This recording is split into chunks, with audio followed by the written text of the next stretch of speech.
एक गांव में एक गरीब किसान रहता था। वहां पर 2-3 साल से बारिश नहीं हुई थी, जिस वजह से वहां की सारी जमीन सूख चुकी थी। किसान बहुत दुखी था क्योंकि वो अपने जमीन के ऊपर कोई फसल नहीं उगा पा रहा था। सर्दी का मौसम था। आज किसान पेड़ के नीचे आराम कर रहा था। तभी उसे वहां एक सांप नजर आया। वह सांप अपना फन फैलाए हुए बैठा हुआ था। किसान के मन में एक बात आई। यह सांप काफी सालों से यहां रहता है। इसे भी इस अकाल के समय में मेरी तरह खाना ढूंढने में परेशानी होगी। फिर गरीब किसान ने मन ही मन यह तय किया कि वो हर रोज सांप को एक कटोरी दूध पिलाएगा। अगले ही दिन किसान एक कटोरी में दूध ले आया और सांप के बिल के पास रखकर कहने लगा, हे नागराज, आपको मेरा प्रणाम। मैंने कभी ध्यान नहीं दिया कि आप भी यही रहते हैं। सूखे की वजह से मैं तो परेशान हूं और मुझे लगता है आपको भी परेशानी हो रही होगी। इसलिए अब से मैं रोज आपको एक कटोरी दूध पिलाया करूंगा। ये बोलकर किसान ने वो कटोरी वही छोड़ दी और वहां से चला।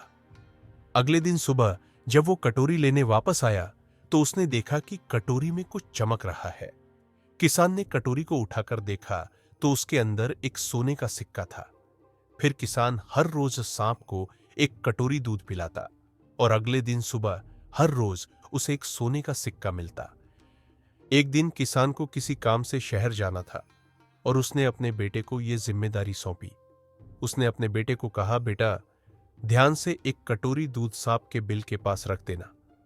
किसान के बेटे ने अपने पिता के कहे अनुसार एक कटोरी दूध सांप के बिल के पास रख दी। अगली सुबह उसे भी सोने का सिक्का मिला।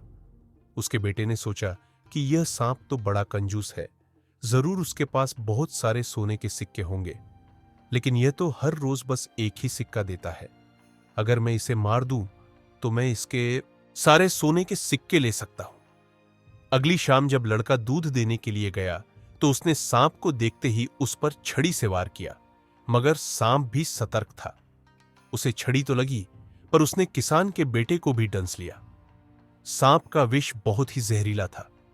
देखते ही देखते किसान के बेटे की मौत हो गई और जख्मी सांप अपने बिल में वापस चला गया।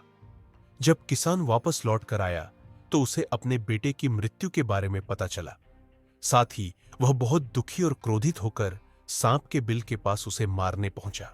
तभी उसने सांप को देखा कि सांप को भी काफी चोट आई है। उसे देखते ही वह समझ गया कि उसके बेटे ने सांप पर हमला किया होगा। वो समझ गया कि परिस्थिति ही कुछ ऐसी हो गई होगी कि सांप ने उसके बेटे को डसा होगा। उसने हाथ जोड़कर सांप से माफी मांगी और सांप से अपने बेटे को वापस लाने के लिए कहा। थोड़ी देर बाद सांप अपने बिल में जाकर बाहर आया और उसने किसान को एक जड़ी बूटी दी। गरीब किसान जड़ी बूटी लेकर अपने मरे हुए बेटी के पास गया। उसने उसके नाक के पास वो जड़ी बूटी रखी। थोड़ी देर बाद उसका बेटा खांसता हुआ उठ खड़ा हुआ।